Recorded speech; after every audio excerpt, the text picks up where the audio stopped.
Mm. We are live. Remember to keep it G. But all right, guys. Tape five. Okay. A little bit out of source this morning, but it's all good. We got four faces on here and we got a special guest. So Noah, what's up, man? For sure. I'm Noah. I'm a student at Howard, and I'm your resident football connoisseur. Contrary to what Julian or Jacob might think, I'm really a nowhere with this football shit. I already kind of went into my spiel, but look, guys, I'm not gonna beat a dead horse here. I'm gonna talk about some prospects I love, some I hate. I'm gonna start with Will Anderson, my favorite player in the draft. Like I said, as the draft cycle wears on, people begin to get a little bit bored with greatness. Will Anderson is greatness. If I were to bet on anybody becoming a Hall of Fame caliber player, it's Will Anderson, right? Film checks out, his measurables check out, and his testing checks out. If everything checks out, I don't really see why there'd be any cause for concern, right?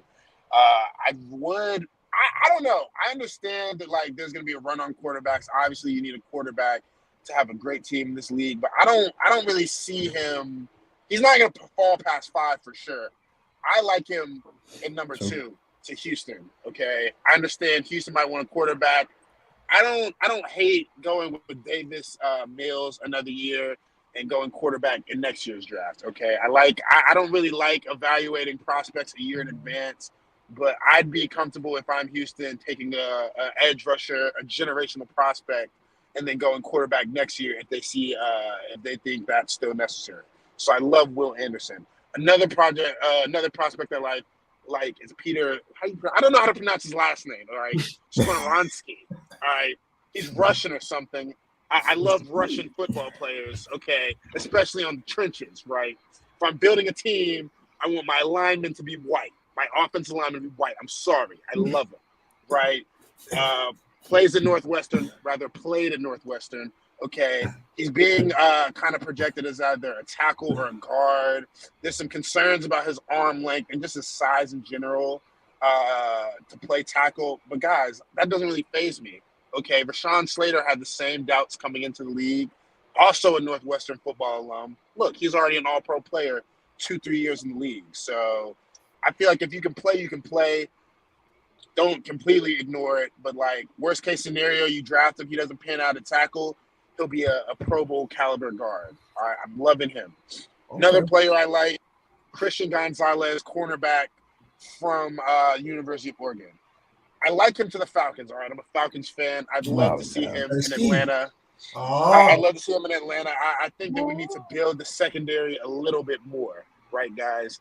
The Falcons have a lot of holes. I feel like he kind of shore up the secondary to a certain extent. What It won't be what a. about It won't be a. what about Go D ahead. line? What about D line? Like If say I'm the say Falcons, like I love. a say a Jalen Carter goes 8, like falls to 8. Okay, if Like we're Jalen Carter taking. is there at 8, I'm sending the card in. I don't really need to make any Okay. calls. Okay. I'm going Jalen Carter. I don't think Jalen Carter falls past Seattle at 5. Personally, I'm being realistic. After I Jalen heard they Carter might and go Will, quarterback. I don't see.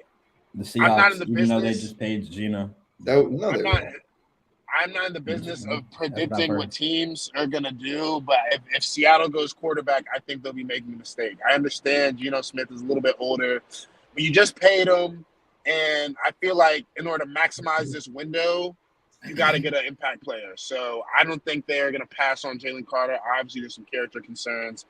Like, come on, he was a little reckless driving. Who doesn't? You know what I'm saying, drive a Happens to little the best of recklessly us. from time to time. It happens to the best of us, guys. It does. So, Henry Ruggs. so I okay, not Henry Ruggs. Anyways, Christian Gonzalez, I love his size. I love his film. He's a safe pick for me at corner.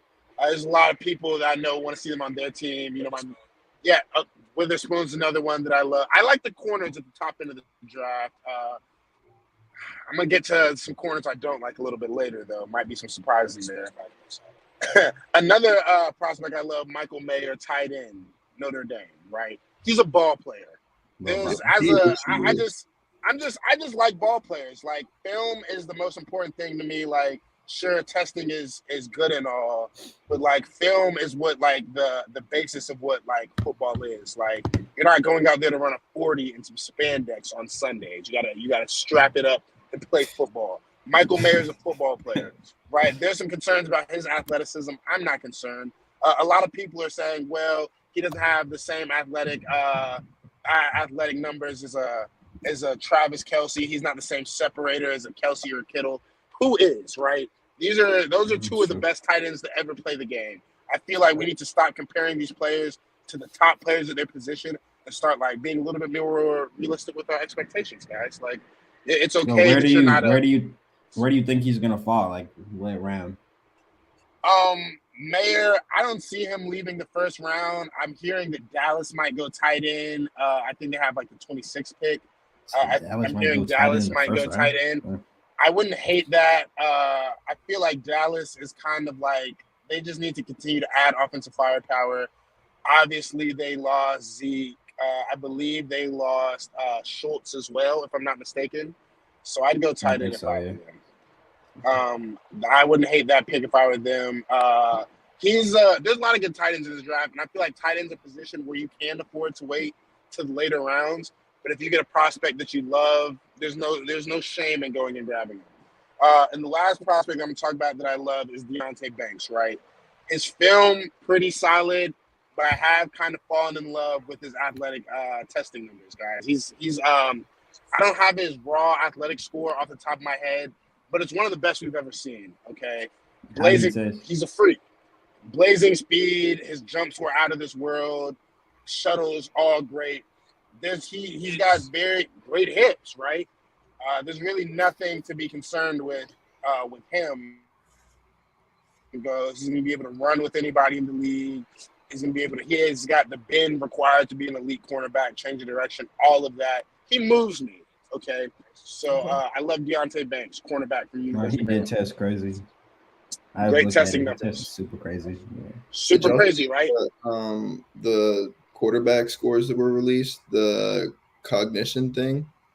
We can talk about that a little bit later. I do want to talk about that because I've got some problems with things like that, but we're going to get into that a little bit later. I promise, Jake, we're going to get into that, brother. All right, look, though, I'm going to talk about some prospects that I don't love as much. Brian Brzee. I don't like his film is just cause for concern. I feel like he gets manhandled a little bit often, too much for my liking. He does a lot of manhandling himself, though. I'm not going to lie. He's a big bruiser. I feel like he's kind of like you can play him at like a strong side defensive end. He's not a true edge. You can play him at strong side defensive end. He can kick inside if need be, possibly play a little. I thought he was going to play three. And, it just depends on the scheme. Like it just depends on where he lands. I feel like he's a good player, but like as the cycle kind of wore on, the draft cycle kind of wore on, I'm starting to see him. I saw him in top 10 in some instances. I hate that. I don't think he's a top 10 caliber player. I feel like that's the type of pick that gets people fired. Taking Brian Brzee top 10, top 15. Okay, second half of the first round, sure. Second round is where I'd kind of like feel like that's a little bit more viable. Okay, not a bad ball player by any means. I just feel like where he's being projected to is a little too rich. Okay, so that's Brian Brzee, defensive line in Clemson. Yeah. Another player that I'm not as high on, this might be a shock for some, Darnell Washington. Okay, I think he's a tremendous player. I think he can really take an offense to the next level. I feel like players of that stature and athleticism, they kind of free up their teammates. So he's got 6'7", 280, can run, can catch, contested catch ability. He can run after the catch. I don't think he's that good of a receiver. I'm not gonna lie. I don't think. And that's fair. That's fair. He's not an elite receiver. I just think he's a tight end, like an NFL caliber tight end receiver. Okay, I think his main value is in blocking though. He's an elite tight end blocker. I don't think you take a blocking tight end in the first round. Me personally, I would not do that. That's another pick that gets people fired, right? He's a great player. He's a great player, but like you can get like someone who replicates his skill set in the fifth round.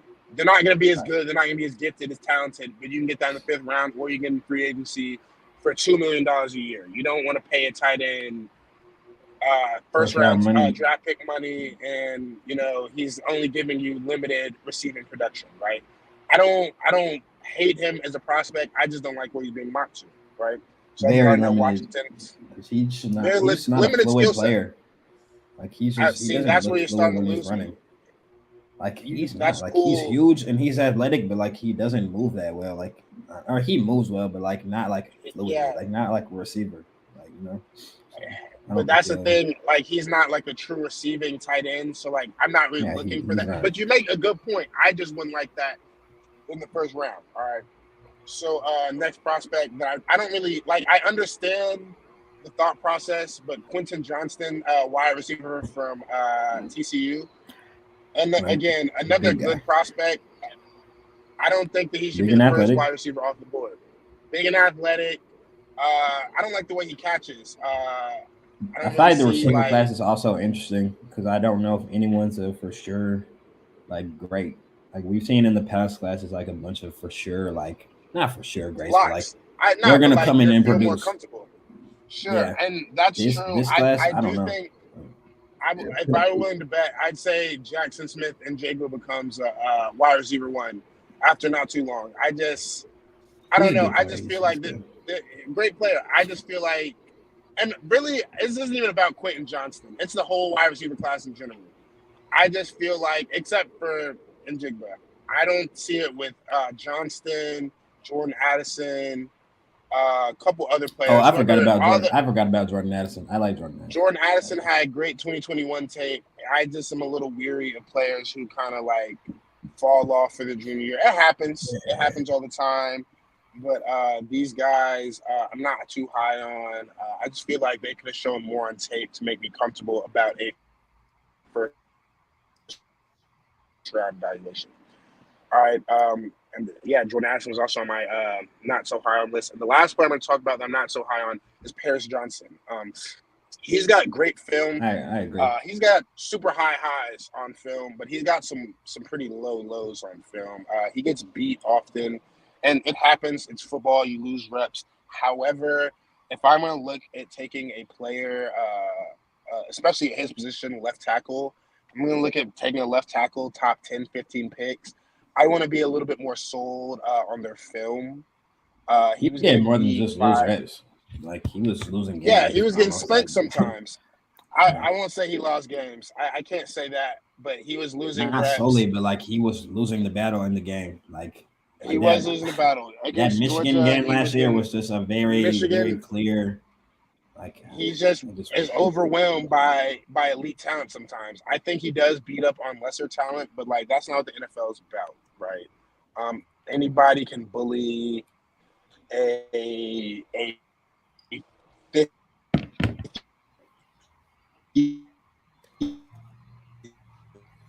little turbulence.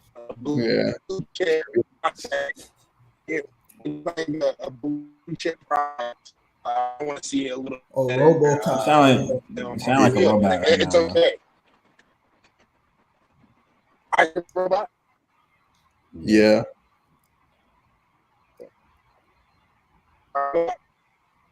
Ooh. Anyway, man, let's address the elephant in the room. Like, I'm dead. Yeah, so let's go ahead and talk about it though. Let's discuss. So he gave us 5 that he's good about, 5 that he's not so high on. And Jew, you know the most out of these prospects, out of the guys on pod right now. Is he speaking facts? What is he talking about here?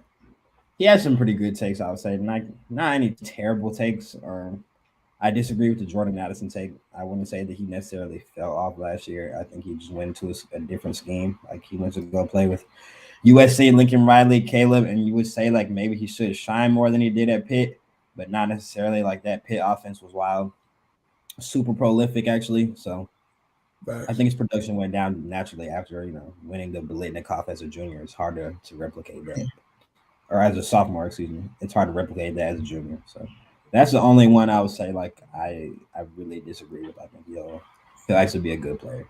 But other than that, not bad. For sure.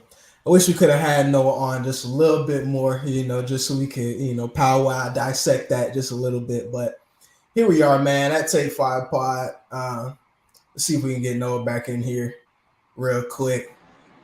Can y'all hear me now? My connection a little bit better? Yes, sir. It is. Here we go. Now we're cooking. All right, those are all the prospects I loved and hate.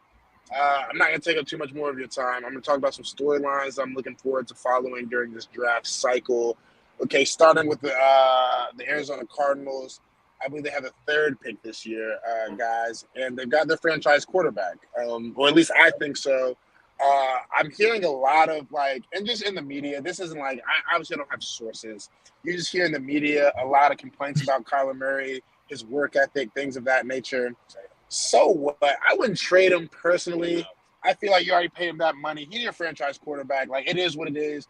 See what you have in him. Obviously, he's hurt, but I think they don't go quarterback this year. I'm actually fairly confident they don't go quarterback this year. However, that leads us to the question: do they trade out of that draft pick? I would if I was them. If I was them, I definitely would because they have. I mean, that's a bad team right now. They're in a terrible spot too. Yeah, they're in a bad spot because they're This is the thing, though, Julian. Is he out all year?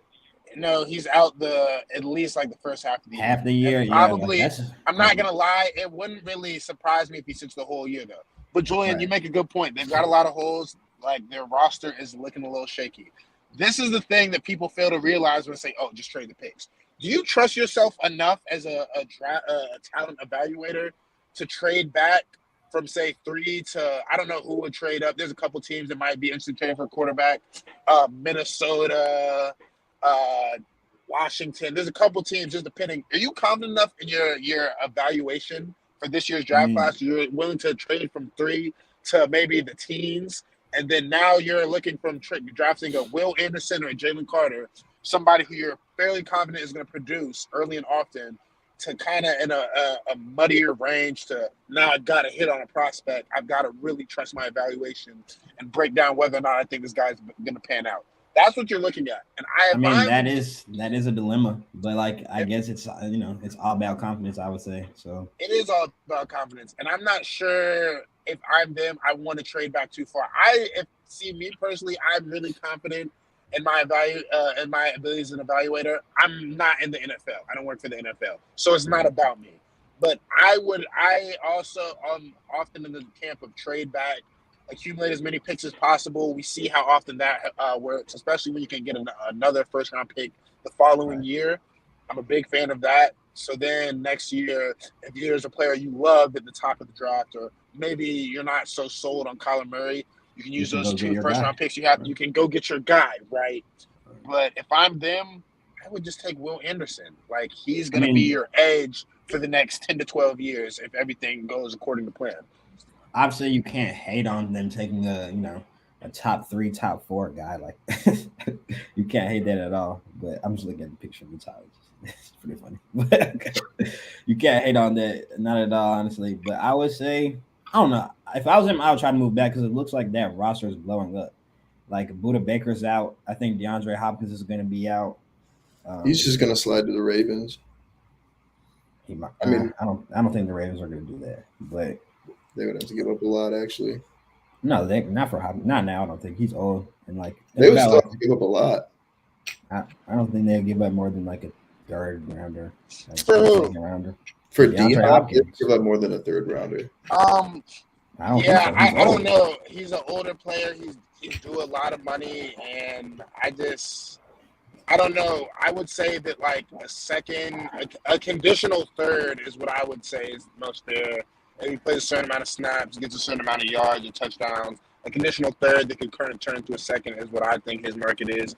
Makes no sense for me. But what do I know? You know what I mean? I would look into getting as many assets as possible if I'm Arizona, but I'm also looking into getting as much talent, young, cheap talent as I can. And that's what Will Anderson represents for me. Hey, Big Dog, hit us with another storyline real quick. Another storyline that I'm looking into is Jalen Carter, his draft stock, guys. All right. So obviously he had some off the field concerns. He's had some on the field concerns too. His whole draft process it's been shaky to say the least. Okay. But he's such a special talent. It still seems as if he's kind of locked into the top 10 for sure. Maybe even go as high as top 5. Who knows? He might go through to Arizona. There's some concerns about his work ethic, things of that nature. I never buy into those types of things because, again, that's all hearsay, especially when a lot of analysts aren't willing to attach their name to these accusations. I don't really buy into that too much, but I'd be really closely monitoring the Jalen Carter situation. If I were to guess, I think somebody's going to come up and grab him, right? I think somebody's going to come up and grab Jalen Carter. I would say his floor is 5 to Seattle. Okay. One more storyline that I'm looking at is running back selected in the first round. Obviously, Bijan Robinson out of Texas is going first round. But there's some questions about who might be the second running back off the board and whether they might go in the first round. I think Jahmyr Gibbs is kind of not everybody, but a lot of people's second favorite back in the draft. So that would be something I'd be monitoring as well. He should be second now.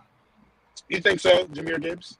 I would say so. Honestly, I don't even like. I feel like taking even Bijan before like 15, anything more than that range, like I think that's a low value pick. I'm not gonna lie. Like unless you have a crazy roster, like a super stacked roster, but I wouldn't take him early. That's not a hot take. It's a running back. I'm about to get into my hot takes for my last little part of the segment, Morgan. I'm gonna wrap it up for you, I promise.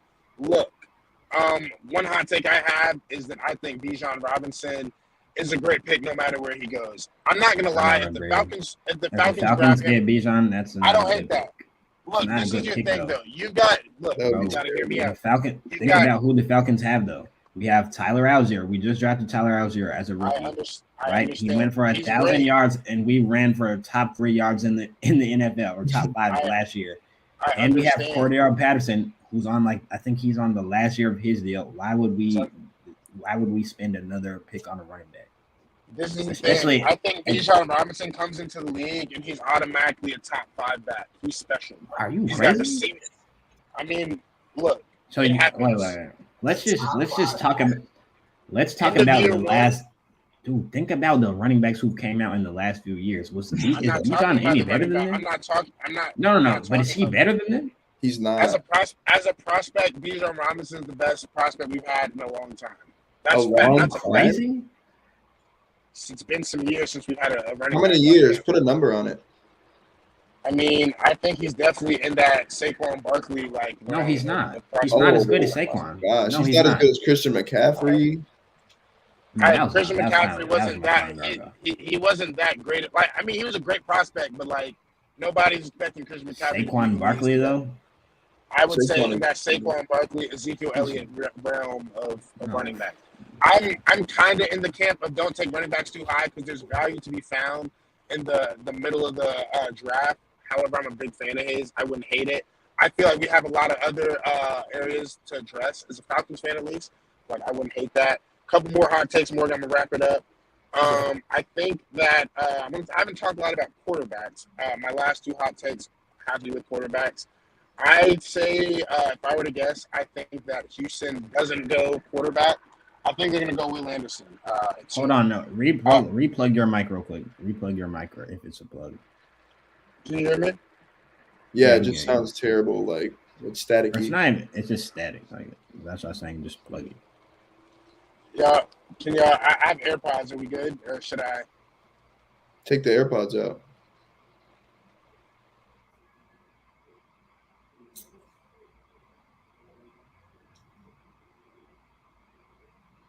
Hello? Some technical difficulties today. Nah, he's probably gonna reboot it again. Okay. But yeah, to Noah's point though, no, that's a bad take. Taking Bijan Robinson at 8 would be an all-time terrible pick for the Falcons. I would be so even mad. Though I do think he's a good player. I think he's going to be really good. But to take him that early would just be foolishness. I don't know and his take on being a top 5 running back is pretty nuts. We've seen rookie running backs come in and play well. They have. We saw last year was going crazy until he tore this year. Dude, I'm taking Kenneth Walker over him, honestly. I don't know about. You mean as a prospect? No, just right now. If he came into the league right now, I'd take Kenneth Walker. I mean, he's a more proven commodity, so that's not a terrible take. And it's all about situation for running backs also. It's if Bijan goes to an all-star O-line with Eagles. Oh yeah, he's gonna be very good because you can't really lose in that situation. You can't fail. But if he went to a team with a mediocre line, like say he was put into Saquon's position when he got drafted, no, I don't think so. Yeah, Saquon Like was carrying. yes, and that was he was carrying a bad O line, bad quarterback play, like just bad coaching. Like it was bad all around for him. So to compare Bijan to Saquon is just like that's a bit ridiculous in my opinion. Like I feel like his hype train is a bit too much. Like yeah, he can receive, he can play some receiver, but I don't think it's to the point where he's worth a top 10 draft pick. I think that's just a bad pick unless you have the luxury of doing that. It's like yeah, like if Ian was on here, he probably would advocate for the Eagles doing it. Like maybe the Eagles because their roster is so stacked. But other than like Eagles, like 49ers, I don't even know if I can name any more teams like who I can say like Chiefs. isolated. He won't I fall. don't even think the Chiefs. I don't even think the Chiefs should do that. Like, yes, they could do that as a luxury, but I don't think they should. Like, they have more holes to fill, especially with the pick that valuable. So, absolutely, man. And special thanks to Noah Thomas. Y'all see his on social media down there.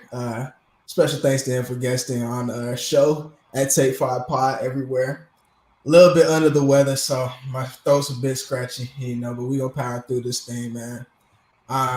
Take 5, episode 5, Stomp the Yard. Okay, we got some NFL talking.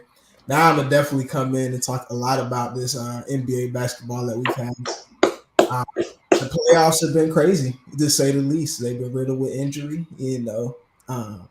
ejections, flagrants, technicals. It's just been a lot of crazy stuff, a lot of nutty stuff. But I want to focus in on this Philadelphia versus Brooklyn game right here. I mean, y'all see the top. Okay, y'all see Joel Embiid, the biggest thing on the court. You know what I mean? Size 17 shoe. You know what I mean? He ups and kicks Nick Claxton in the groin. Okay, it stays in the game. All right, he stays in the game here. Should he have stayed in the game? Y'all think this is an ejection or what are we talking about here? I mean, I thought it was an ejection, like especially after the Draymond thing. Yeah. He was laying on the ground and blatantly kicked his foot up into his nuts. Like I don't really know how else you can. No, go ahead, finish. No, I was done. That's it. Okay, but yeah, like that's my issue with the NBA. Like the NBA, like I feel like there's just no consistency with the calls. Like why 1-2 days prior does Draymond get a suspension in a huge game and Joel doesn't get kicked out for this? And like I just felt like that was ridiculous. Like it was just because Joel's an MVP candidate, like they can't really afford to throw him out, like all that stuff. And Draymond, like he has a bad reputation, I guess, with the refs. But like, come on, man. And this is what we're alluding to here. The stomp. He definitely sent Domantas Sabonis to the gulag with that one. And definitely very tough.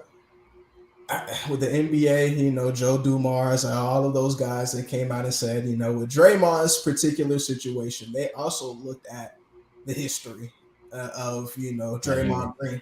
And I don't even know, a lot of people are saying, oh, we're trying to hold 2016 over Draymond's head, et cetera, et cetera. He leads the league in technical fouls this year. You know what I mean? So Draymond, he's a very animated guy, very emotional. You know what I'm saying? These things happen a lot with him in particular. Do we think that the history, played the difference between, say, a Draymond stomp like that and then an up kick like this? Of course it does. Sure. Like, of course. Which is like, no, I don't understand it actually. Like, I feel like you have to call every situation like just how it is in that moment. Like, why are we going back to look at Draymond's past and looking at, I guess, even Draymond this year? Like, yeah, like he gets technicals, but like he doesn't stomp on people that often. Like that doesn't happen. He's never done that before. So like I feel like this is a case by case scenario, and I don't think that he should have been suspended in a huge game. Like that game 3 was huge. Like, that was the series. Like if they lost that series, they lost that game, that was over. That was done. This is true. But I mean, y'all know me, so when I saw this happen live, what now? I said we've seen that before with Draymond though. Like he got suspended in the finals. I mean, yeah, that's true. So. That's true. 2016, but I mean, when this happened in real time, I was like, yeah, okay. They're going to suspend this man. Not only will he be ejected from this game, but yes, he is going to be suspended the game for this act. I feel like, in Draymond's situation, you have a guy on the ground. Yes, he held his leg or whatever. He's in a defenseless position there. And a Stomp, you could put a good amount of torque behind a good Stomp. You know what I mean? Like you could really, do some damage with that. So I thought it was a weak stomp. I don't even think it was a real stomp. I mean, was a step. It was more of a step than a stomp. Like, yeah, I like his body motion, like of him raising his arms up and then coming down, made it look worse than it actually was. I don't think that he actually stomped on him. And I mean, Sabonis was crying and stuff. Like it was just too theatrical for me. Sabonis gets on my nerves. Yeah, he be whining and rolling around and stuff like that. That blew me. I mean, that's just guerrilla tactics. You know what I'm saying? That's just, hey, we have the champions in front of us. How do we get under the skin so we can get out of this series alive? They're still going out. I'm not gonna lie. Like, I don't know about that. And I really don't know about that. We saw that game 3. Warriors came out hot at home, right? They're not going to lose at home. I think they are going to lose one at home, and they're not going to beat the Warriors away. So I thought that's how the series is going to go.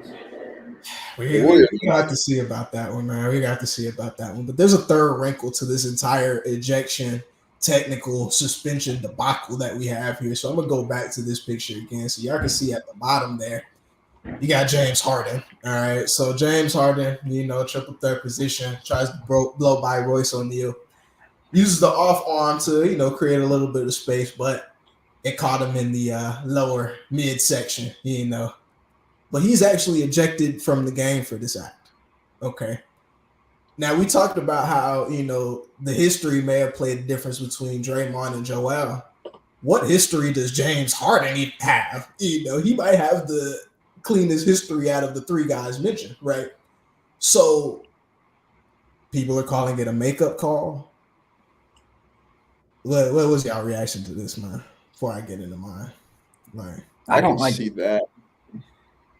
That's a bad call to me. I don't really get it, honestly. This is Tony Brothers. I don't even understand that. I don't understand that at all. Like, what is the justification for that?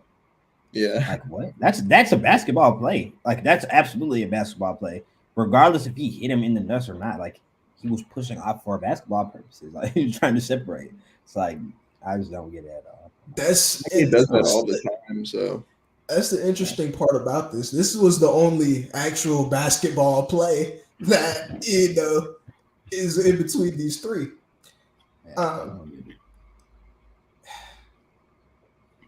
They said that there is intent behind it. You know what I mean? Like, obviously, when you have a flagrant 2 call, there has to be some sort of malicious intent behind, whatever. So,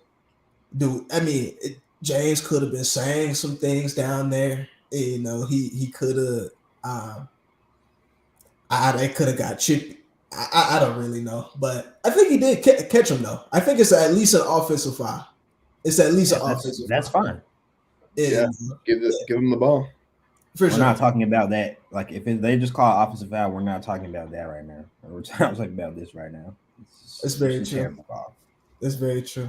But I'm of the mindset though that these 2 calls right here cost Brooklyn this game. Like, I think, this Nick Claxton situation, this happened in the first quarter. You know what I mean? If Joel Embiid is, ejected out of the first quarter of that game and possibly suspended for the next, we're talking about, having a series here, and he has a sprained ankle, probably from kicking too hard. But I don't know. I don't know. I still believe in Brooklyn. I think Brooklyn might be able to make some shake here. 3-0? 3-0, for sure. For sure. But I still think that they can. Bro, they're going out in 5 at most. Like, at this point, they're going out in 5. I'll give them 6 with Joel out. With Joel out, I give them 6. I don't know. But the game plan has to change so much. Is the only thing. Like, for the Nets, even like the way they were guarding Joel. Like, what are they going to come out and do next week or next game? Definitely makes it easier. It does. Very much easier. Yes. I don't know. I mean, they double Embiid on the catch. You know what I mean? So Yeah. when you have guys And like I mean, it's been effective though. it has been effective on He hasn't played. Embiid. He hasn't played that. Yeah, he hasn't played that well. Honestly, Yeah, on Embiid, right? which is low key like that should be a topic of discussion. Like can Joel handle the double? Like, did he not turn it over? Like he turned it over near 10 times in the second game. Like, I mean, this is the very third true. game. The third game he laid an egg pretty much. Like he had 15. Like I don't know. Like is this a narrative? Yeah. I feel like this might be a narrative that needs to be pushed. Like Joel with the double is a bit shaky. So well, honestly, Julia, you're surprising me with that narrative actually, because I thought you were gonna come up with the narrative of Doc Rivers, and how he's used Embiid throughout, these trick defenses that the Nets are playing, right? Because I see Joel Embiid floating around the logo at times. I see him at the 3-point line, easy trap positions in the wing, etc. He hasn't gotten any clean looks, this entire series, right? that's true. To me, I don't know. That may be a Doc issue. It could be, but that's why I was saying, while watching this game in particular, because this was a close game, and Joel was not performing. I'm like, if you can't find a way to get Joel into this game, interested in this game, they're about to lose this, and 2-1, that looks different than 3-0. It just does. Sure does. I don't know. I definitely don't know, but we're gonna have to see what Doc does with his role guys, Bro, Doc, that y'all know how I feel about Doc. Like he just doesn't like that dude. Just does not move me as a head coach. I agree. Not anymore. Like he's just. I think he's kind of trash. Actually, can't get it done. I just don't think he's good enough to get it done. Like there's levels, and like he's on like he's not a bad coach. He's just on like that second level who doesn't push their team over the top. Like guys like Ty Lue. Spoelstra even. Whoa! Did you just say Spoelstra? Yes, Spoelstra. That's a hot take. That's crazy. Joking? Eric Spoelstra is the best coach in the league. No, I'm saying no. I was mentioning guys who are on that level. Oh, like Ty Lue, Spoelstra, like Popovich, like those guys. Those are the type of guys to move their team over the top. Like not Ty Lue. That's why I thought you were talking about the second level. You're crazy. No, Ty Lue is an awesome coach. Ty Lue is tough. But he's just unlucky. Like Kawhi, think about the Kawhi situation. Like I'm a huge Kawhi fan. But that's a tough issue for a coach to have your favorite player not play, or your best player not play. And both of his best two players don't play. Like Paul George has missed multiple postseason games. Like it's rough. It's hard for Ty Lue. He still overachieved. So. I don't think they're out of this series. Also, like they got to get this game 4. But why do you think that though, Julian? Yeah, why? Because of Ty Lue. Because of Ty Lue, huh? Yeah, I don't think they're out of this series. It's Ty Lue. I mean, yeah, like, you think I'm gonna give that to Russ? Like, what do you mean? Are you gonna give it to Russ? Russ is the best player on the team. What are we talking about? What are we talking about? Are you talking about the Russ is the best player playing? Like Russell Westbrook is the best player playing on the Clippers right now. Maybe. Like I don't even know. No. Maybe. There's no maybe about it. Is he better than Norman Powell right now? Like I don't even know if on everything true. He's better than Norman Powell right now. He's not better in his like. I don't know. He may perform better now because like he has way more freedom, but like I don't know if he's better in his role. Hold on, am I tripping or did Russ go like 3 for 19 the other day? Yeah, that was game 1. Yeah, game 1. I mean, dude, Norman Powell is nice. Like let's be real. Like that's not a disrespect. Like Russ is about he's on par with that. He's played well though. I'm not gonna lie, he's played awesome. Like I've been happy to see that. Like. No, absolutely. Much improved situation for him from the Lakers. Like, I mean, when you get away from LeBron, that's another narrative that we're gonna have to start up. But once you get away from a LeBron, then anything can happen. That's a bad narrative. We talking about 30 as a point guard. I mean, he's the best defender on the team, Julian. Oh my! I mean, Russell Westbrook. he's doing his best to carry Kawhi to the promised land right now. But this is a good segue. I feel like that's just an insane statement. I mean, I'm just saying though. You know, I just want to address this like really quick though. Like, y'all saw the first two games. Like, y'all saw the first two games of Kawhi in the playoffs, right? Like, we have to appreciate his ability. Like, yes, his knee is destroyed. Like, that knee, he'll never get better. Like, we were speaking about this in text message this week. Like, it's a chronic injury, so I don't think that will ever get better. Like, it's really gonna get worse the more that he plays. Like, the more he wears on it, it's gonna get worse or flare up. Like, that will always happen. That will always be with him, which is sad because he's so awesome. But like when he plays in the playoffs, like he's like the best player. Like, I be saying that, and like y'all are like, ooh, like that's real. Like, he literally is like the best player performer like that we've seen in a while. Like, minus LeBron, I guess. But like, even he's pretty much on that par with LeBron. Like, he's on a similar level. He doesn't do it as consistently, which is sad. I agree. I mean, this playoffs, he probably has been playing top 3. I wouldn't say the best. He was the best player. Like, he was the best player. He was the leading scorer in the playoffs. And it's efficient. He was defending. He initiates offense for that team. Like, he turned into like a point forward when he moves to the Clippers. Like, he's played well. I mean, there's some people climbing up the rankings trying to get up to Kawhi at that level. I mean, I'm not going to speak any names or anything, but you know, who are we talking about? Anyway. This is a great discussion because me and Julie, we have this talk a lot. So Stephen A. Smith, he got on the air one morning and he said that Kawhi Leonard is the worst superstar that you can have because crazy. Well, I mean, he didn't say anything about his skill. You know, we all know what Kawhi Leonard brings to the table on both ends of the floor. But the availability aspect, you know, I just had this graphic up, and obviously these numbers have been going up. But, you know, it's just a list of injuries Kawhi has next to an injury-prone player we know in AD, our guy. Julian has referred to this knee chronic injury, you know, after doing a lot of digging on his medical reports. You know, I found some tendonitis here. So Julian, is retirement a legitimate option for Kawhi Leonard? Yeah, like unfortunately it is. Like, he can't stay healthy, like, which is really sad to see because he's so great. Like, he's such a great player. But like, that's not like I was telling you like this week, like that's never gonna get better. Like, that knee will never heal.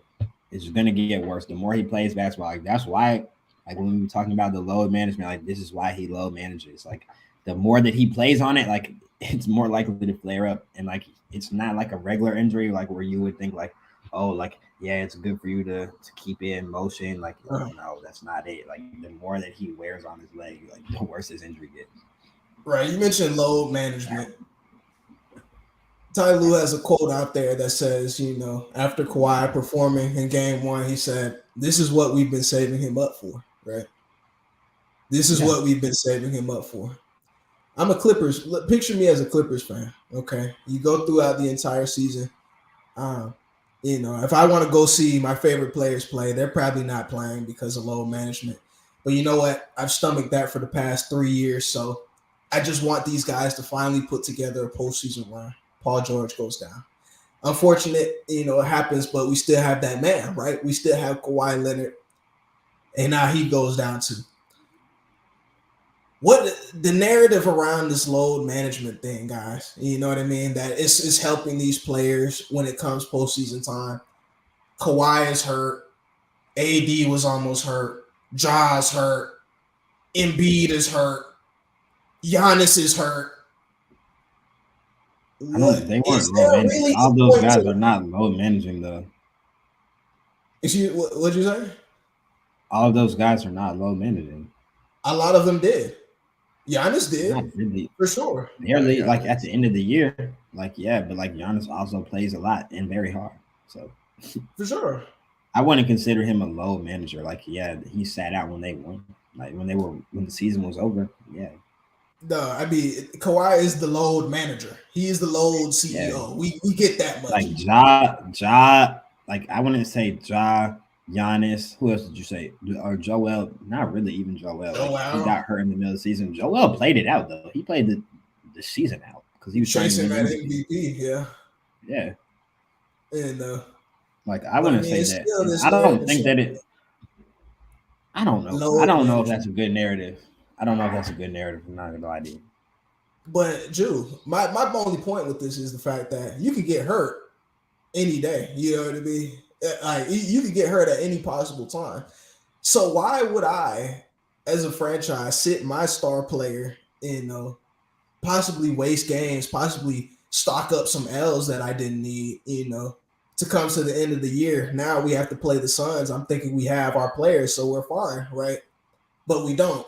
Now we're about to go out bad. Like, I mean, the Kawhi thing, I would say this year was like one of the more random ones. Like in other years, like you kind of could see like signs of him being a little injured, like he was hobbling, like like during the finals run, even like he was hobbling, like one leg limping. Like you can obviously tell he was hurt, and I wouldn't have been surprised if he went down during that run. Luckily, he didn't and got his ring. But like this year, like I mean, he literally killed KD in them in the first game, like personally and the whole team. Like he killed them badly. And then even in game two, he was killing again, but it was a little less vicious. Like it wasn't as like, you know, assertive, I would say. So maybe that was a tell, but I was very it surprised to was see a like time. that he had. I was surprised to see that like he was out for game three and game four even more. Like I didn't. I don't know. It must be But bad though, because they said they were holding him out though, so it's got to be yeah, yeah. And in something. hindsight, you definitely can see the difference between game one and game two. Now that definitely Yeah. was true. Um, and just full disclosure, none of us are, trying to say that Kawhi is not hurt or anything like that, trying to fake injury or anything weird like that. We're not doing anything like that. But Julian, let me ask you though. So the Clippers were a fifth seed. They ended a five seed. What if, while low managing during the season, they were able to propel to and end the season maybe a two or a three? You know what I mean? And maybe they get an easier team round one, and I don't know. Kawhi goes down, you still have a chance, more of a chance than playing KD and Booker at that point. I mean, You know what I'm yeah, saying? I understand that completely, but you just never know how things are going to fall out. Yeah, So, unpredictable. yeah. It's so again, is there a point to low management? I don't For know. him, there is no. For a lot of these players, I can agree with you, but for him with like his knee condition, like I do think that he can't. I don't think he can go 80 games in a season. I don't think so. Yeah, I get that.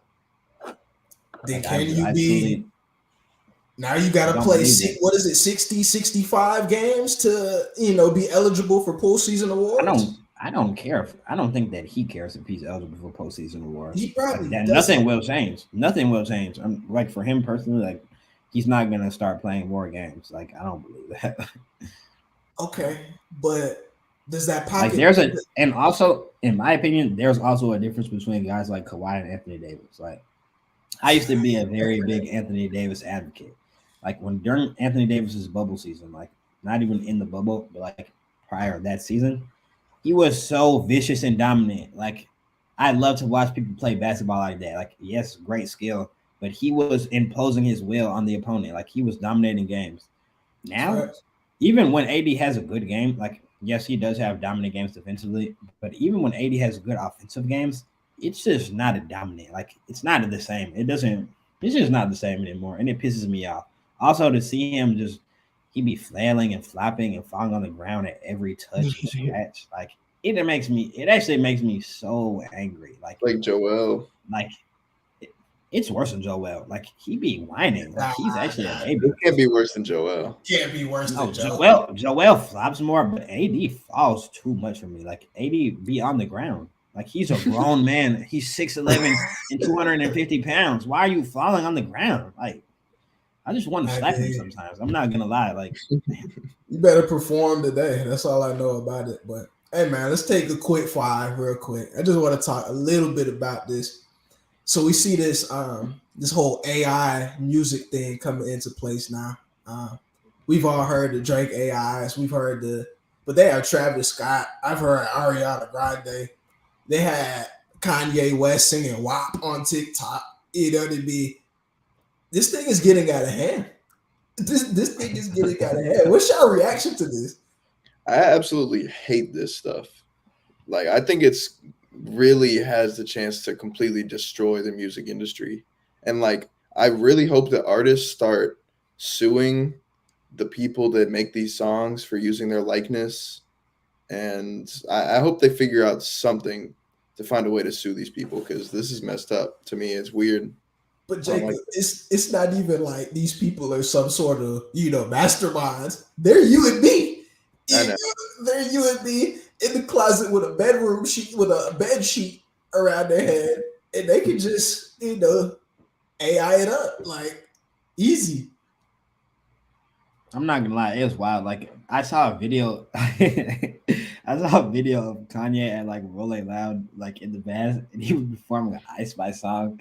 Like that was like it was like so realistic. Like I was like actually questioning. Like I like looked at my phone, like I had to take like 10 double takes because I was like, bro, like is this real? Like no way Kanye is performing like anytime recently. But like, wait, that's the one where it's got like the amphitheater like reverb, like the whole stadium noise, like he's actually there. Yeah, like it was real. Like it was basically like he was in time too. Like it was crazy. Like yeah, no, but it was unbelievable.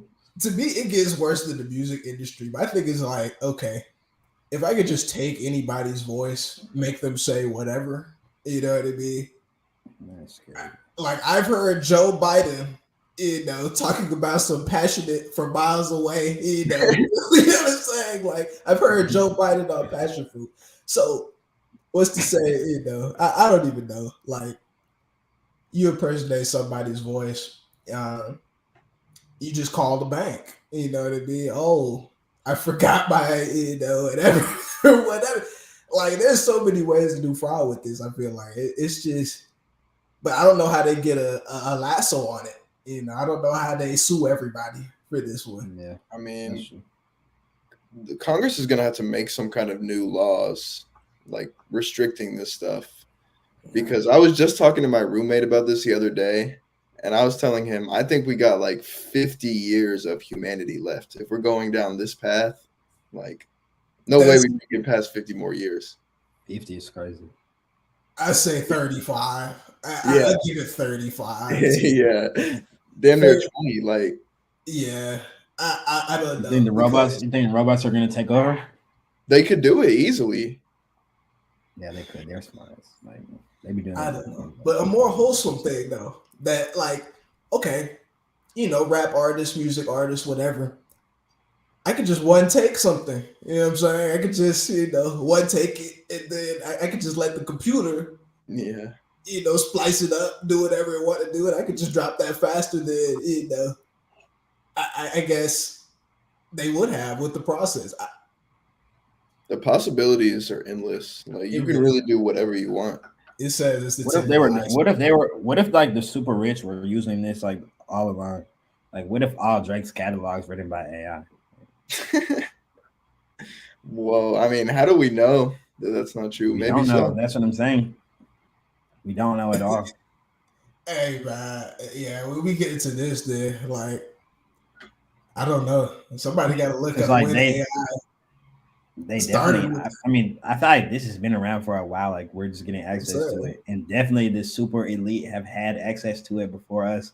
So like, what's really been going? That's food for thought. I'm not knowing. They got to get a handle on it. Hey man, okay. So let's wrap up. I found a couple of these tweets, and I got an Instagram one in there. That was really for Miles, but a couple of these tweets, just a quick powwow, quick thoughts on them. So Mark Cuban wants the NBA to adjust the charging rule. Okay, so Giannis Antetokounmpo, he went down, got a back injury because somebody was trying to take a charge under him, scary fall. John Morant, same thing, trying to take a charge, scary fall. he thinks they should move the restricted area farther away from the basket. And this is Mark Cuban speaking. What y'all think? Move it further away. So that would make it harder to get charges. It'd make it harder to get harder charges. to take a charge. Yeah. And we have the Giannis's, the Zions of the world, right? They could do what they want at that point, Yeah, they could. But like also like I don't know. I feel like it's a bit late for that. Like I don't know if players can adjust to that at this point after playing playing with the regular circle for their whole life. And like that also could be a bit more scary. Like imagine someone takes a charge on you that far out. And you don't even like you're trying to extend for the rim at that point. Like it could also go pretty poorly. So people are gonna land on their heads and stuff. I don't know. I don't know. Obviously, we want to protect our players, but the charge, NBA fans got to deal with the charge now. Like that's basketball. It would be funny to see Marcus Smart's career just crumble away after he got little charges. And honestly, Kevin Love, Kevin Love, Kyle Lowry. Yeah, like I don't know. I don't know about that one.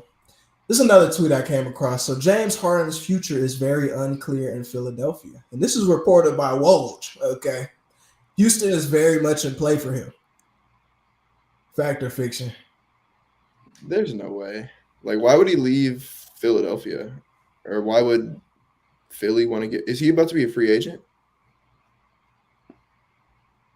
I don't know. Then I would get it. No, he is. Yeah, he is. Yeah. He is going to be a free agent. Him and Jaylen Brown are about – I think Jaylen Brown's – is he restricted? I wouldn't know. But I think he is about to be a free agent as well, though. JB's about to be a free agent too, which is interesting. I don't know what he's going to do.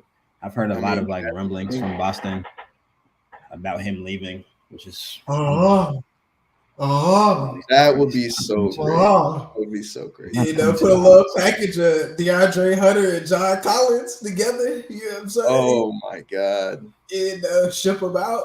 Yeah. That could ring. Automatic ring. That could get that definitely is a chip though. But do y'all have Hawk Stock in this show? Like, do you have Hawk Stock in the show? Because we can just address it right now. Because y'all are there's no Hawk Stock in this show. Okay, I just want to address something. Like, I know that y'all are lit out the win, but like y'all are going out in 5. Like, y'all are still going out in 5. Like, come on, right. Like, let's be serious. Before yesterday, we were going out in 4. I said y'all were going. You know what I'm saying? You see how this goes?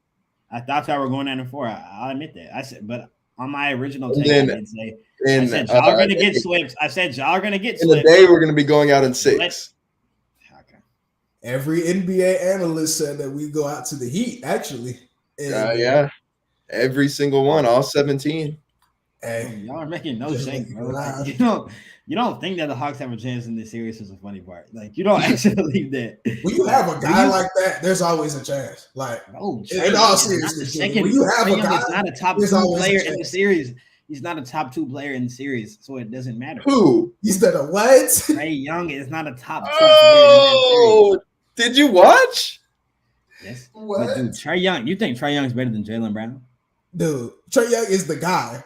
He's the guy. I'm asking. Jaylen Brown is not a Robin. He is a Robin. He's not a Robin to JT at least. He's a Nightwing. No. If he, I can't accept that. Like, he's not a Robin to Jason Tatum. One is an MVP candidate. One is not. Fact. Okay, that's almost name recognition more than actual play. AP is hard. I mean, he scores more, yeah, but does he do more for the team? I don't know. I don't know. I don't know. I really don't. He's not a Robin to Jason Tatum. That's a bad take. I don't know about that one, Drew. I'm gonna keep it moving though. House, he's better than Jaylen Brown. House approves trans athlete ban for girls and women's teams. Okay. I'm not very educated on this, so let me go ahead and preface that. Trying to get us. Want to lightly touch on this. I don't know how the sports authorities, the government, I don't know how they're going to handle this one at all. I don't think it's gonna stay a ban. They're gonna have to let these people participate. But I don't. What? How do you regulate this? Like that's it. I don't know. I don't know. I don't think it's pretty like easy. maybe. Yeah. How do you know who to ban? Yeah, like how do you regulate Yeah, it? Just the like birth certificate. not even. You're I'm saying so talking you're more saying like keep it banned. Are you saying keep it banned? Well, I mean, I think it should be before we Yeah, get the this is full an territory for opinion. No, this is an opinion. So I just want to hear it.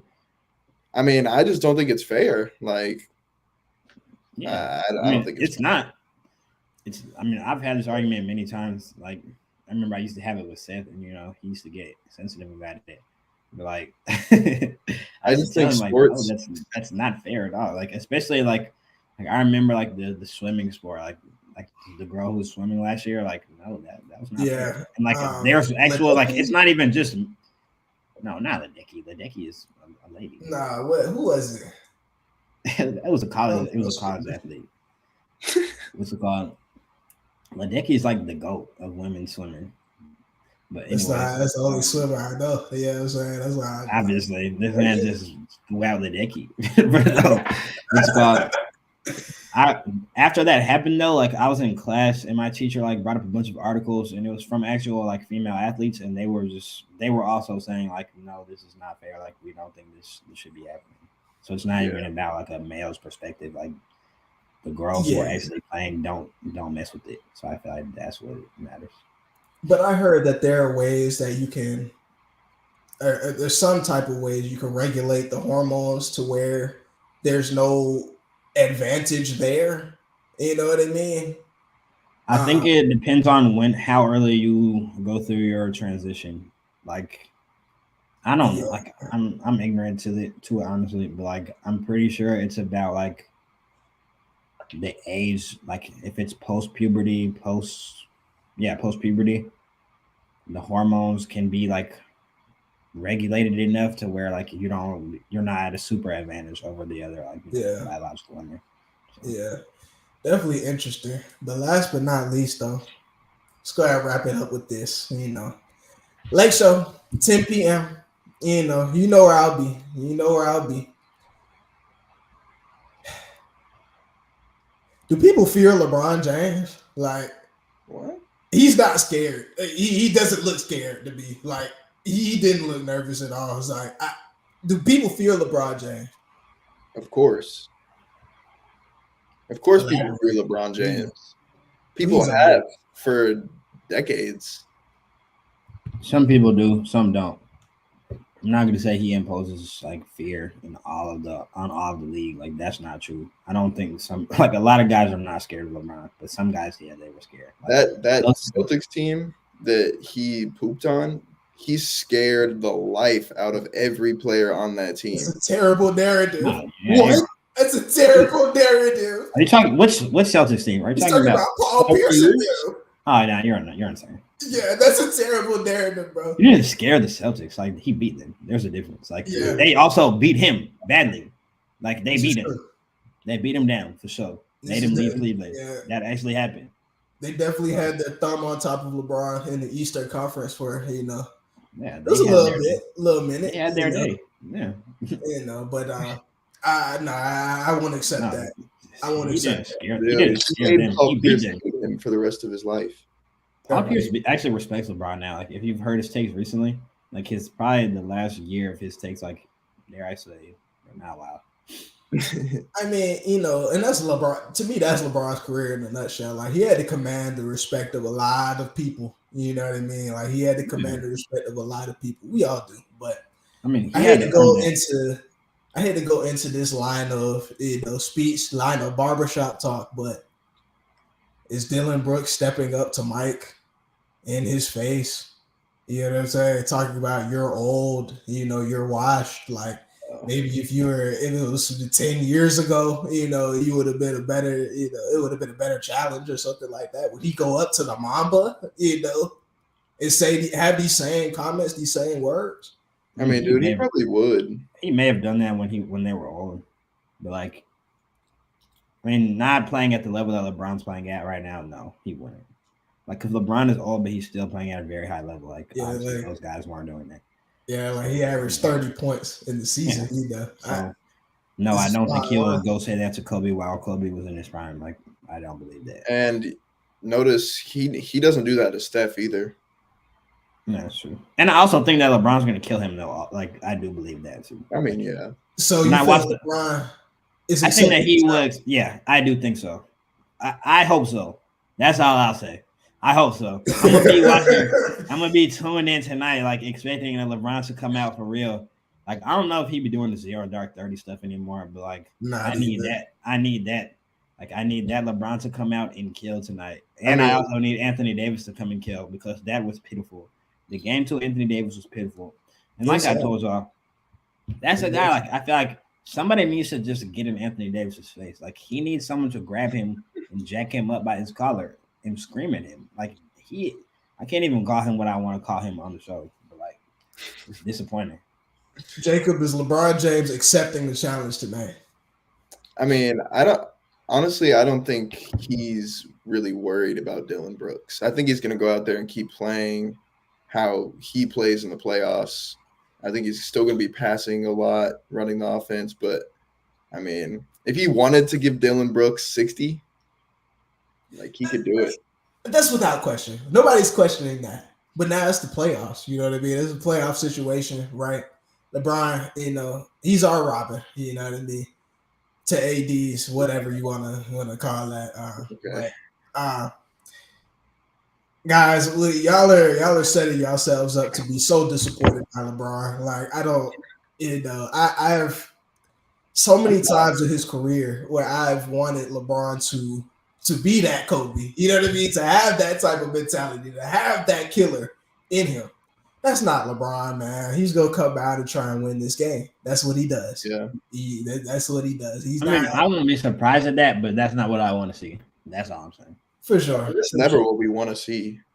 For sure, we've had this conversation so many times about LeBron on these teams. Like even when he was on the Cavs, he would come out passing. This is true.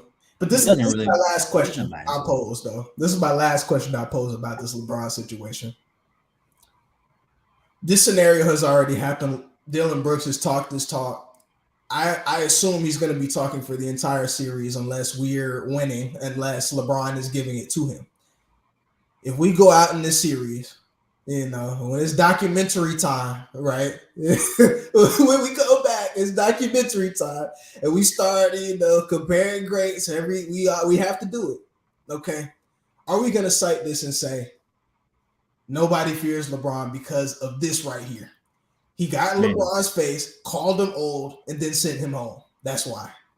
That would be a terrible look. We can't afford for that to happen. Like we as Lakers and LeBron, like I'm not a LeBron fan, but y'all as LeBron fans cannot afford for this to happen. LeBron can't lose. Like we can't lose this series to the Grizzlies without Ja. That can't happen. When LeBron got personally called out, like we actually can't. Like, that would be a terrible look. But playing the Grizzlies without Ja is a greater challenge. I will say that. Right. So terrible. Are we saying legacy staying? No, it's such his legacy is moment in his history. Yeah, it's almost unstable at this point. Like the biggest stands have already been. The man went to 10 finals already. I think the stand already there. Like the stands are already like they've been settled. Like he can't make up for those stands, but I don't think there's any new stands. I mean, he can't make up for those stands. Like let's be real, he can't. Hey man. At Take 5 Pod. Make sure to follow us everywhere. All social media, Twitch, YouTube, Twitter. Special thanks to Noah again for coming on the show. Make sure y'all follow him as well. And we will see y'all next week.